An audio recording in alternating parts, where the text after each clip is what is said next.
A great magician is the one who relies not just on the tricks itself, but also the other artistic elements which makes a seemingly impossible feat look real. And that's what makes their magic acts a marvelous viewing experience. So be it the magician Dynamo lighting up an entire river, or Criss Angel's terrifying steamroller trick.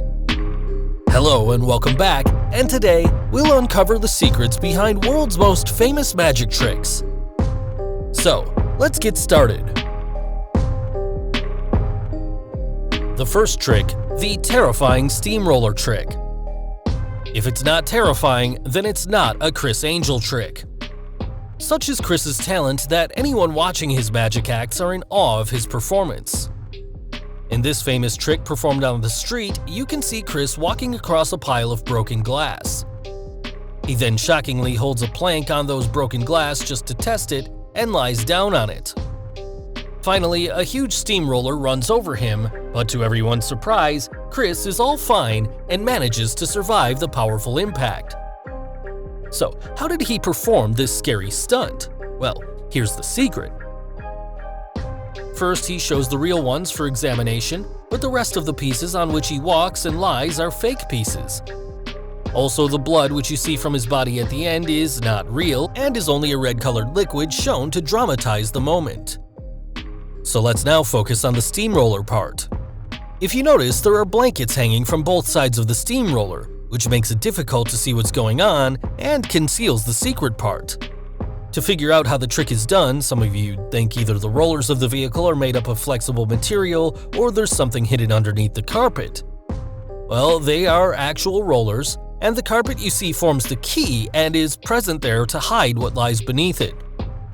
Yes, there is a hole in the ground under the carpet, and that's where Criss's legs and body go when the steamroller runs over it.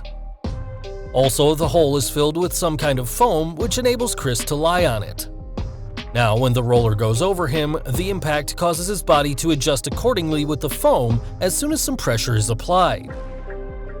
Since the roller is larger than the hole, the ground sustains the heavy machine. When the roller goes back, his legs are gently pushed upwards by the foam as he comes back to his initial position, so the audience cannot see there was a secret hole.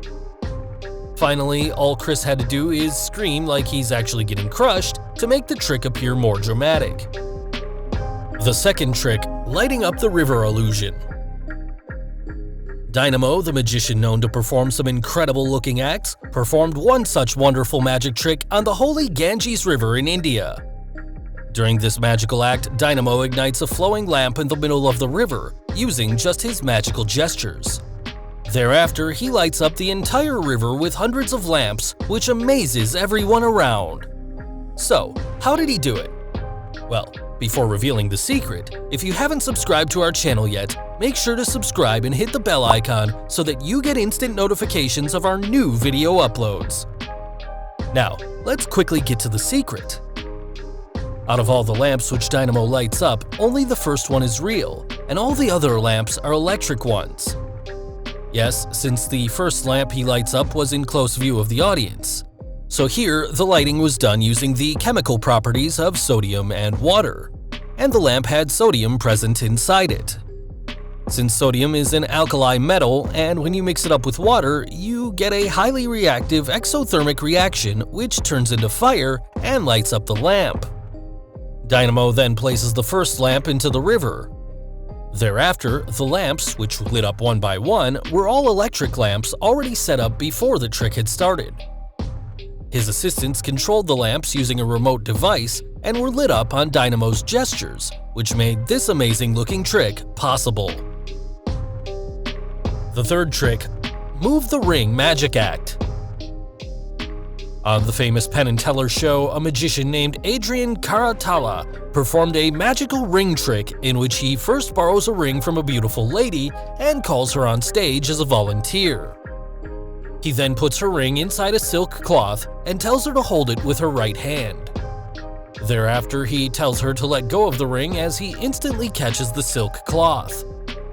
The ring disappears into thin air and is nowhere to be seen.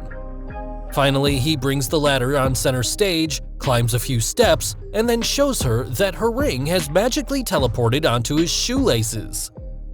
So, how did he move the ring all the way down onto his shoelaces? Well, here's the secret.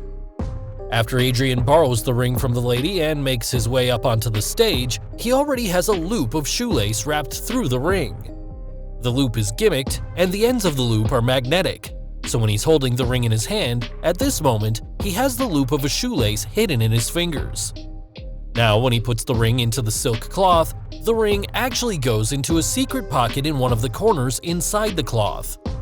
Also, that corner is folded inwards to the center of the cloth during the time when the lady holds the ring in her hand, so she's, in fact, holding it through a few extra layers of silk. Adrián then plucks the silk away, and it appears to everyone that the ring has vanished. But actually, it's in the bottom corner of the silk, still hidden inside a little pocket. Now, if you observe carefully, the camera cuts to the camera at the back of the giant screen. Yes, this is the moment where he makes the actual ring transfer. Here, you can see him holding the silk in his right hand by the top corner at knee level. This awkward position also brings the bottom corner of the silk very close to the shoe level. Now, during this moment, the shoelace with the ring attached slides out of the silk pocket and sticks onto a small, powerful magnet at the top of his shoe. Also, if you listen to what he says at this moment, "People usually applaud here, but you don't have to. Anyway, thanks. Now is your turn." He seems to be rushing through his words, maybe because the ring is now fully exposed on his shoe and the audience can see it, so he wants to get to the end of the trick. Finally, the ladder prop is used just to make everyone present there wondering about the ring. Here, some of you'd think, how does the lace thread through the ring when she takes it out? Well, the lace is only the top loop part of a fake lace that sticks to the top of the shoe. That's why he unties it so carefully, so as to not pull the fake bow off the rest of the shoe, while the lady gets back her favorite ring. The fourth trick, the Torn and Restore card illusion. David Blaine, the magician known for his extreme acts, once performed an amazing card trick, where he tells a lady to choose any random card from the deck and then sign on it. He then tells her to place her signed card back into the middle of the deck. The signed card magically jumps to the top of the deck. In the next part of the trick, he takes her signed card from the top and visibly rips off and scrunches that card into pieces of small squares. With a little rubbing, the chosen signed card is then found restored on the top of the deck. So, how did he perform this amazing card trick? Well, here's how he did it. In the first part, where the lady randomly selects the Two of Clubs card, here, he actually forced that card onto the lady using a technique called underspread card force. So, after David spreads the cards, he brings his desired Two of Clubs from the bottom of the deck and pulls it underneath the spread at the exact position where the lady picks the card, and then she proceeds to sign on that forced card. For the second part of the trick, how did he tear and restore her signed card back? Well, there was also a duplicate Two of Clubs card used for this part of the trick, and David already knew her name before the start. So he had already written her name initials on that duplicate card, and it was placed on top of the deck. Now he holds the deck in his left hand and riffles them, and tells the lady to say stop wherever she wishes.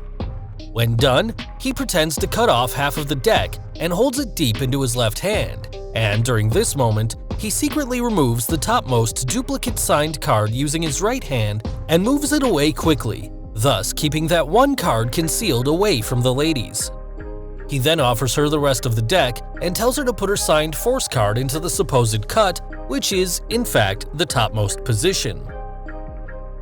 David then quickly brings her right hand back, drops the duplicate card on top, and riffles it back into the deck. This creates the illusion that he has replaced half the deck on top of the chosen card, when in reality, the duplicate signed card is now on top of the chosen signed card. Thereafter, he performs a double lift and shows her that her chosen signed card has jumped to the top of the deck. While they talk, he turns both cards over again, and this time around only takes off the topmost card, which is the duplicate card, and proceeds to rip it off into pieces. Now, while rubbing the pieces onto the top of the deck, he gives the deck to the lady, folds the pieces tighter, and makes them magically disappear. Here, he only pretends to transfer the pieces into his left hand and actually keeps it in his right hand, using which he then disposes the torn pieces into his pocket. Finally, the torn pieces vanish as the signed card is magically restored back at the top of the deck. So finally, one of the most amazing magic tricks on our list, smoke from a banana trick. There's no one like Mario Lopez when it comes to bringing humor in any magic act. Known for his amazing cigarette tricks, here's what he did in this act. He takes out a cigarette and then consumes half of it. Thereafter, he takes out a lighter, lights up the banana, and what do we see? He magically produces smoke from his mouth by lighting up a banana. How's that possible? Well, here's the secret behind the smoke. Considering a scenario in which some of you would think that there's a cigarette hidden inside the banana, and it's that hidden cigarette which produces the smoke. But that's not the case here, and such a setup seems a bit too far-fetched. So the banana here is just a prop in the act, and the smoke is the result of something else. Now, there are various ways to produce smoke from your mouth. One such way is using candy cigarettes.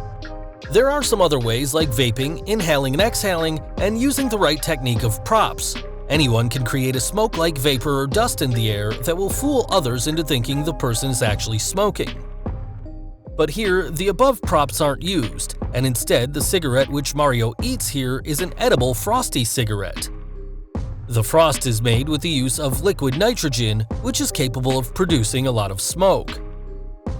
So after he lights up the banana, the smoke which comes out of his mouth is all because of that frosty cigarette. So guys, hope you got the secrets behind the world's most famous magic tricks.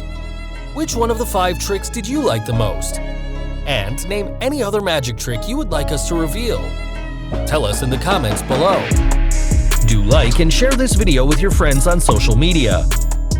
For more such amazing things, don't forget to subscribe to our channel. And finally, thanks for watching.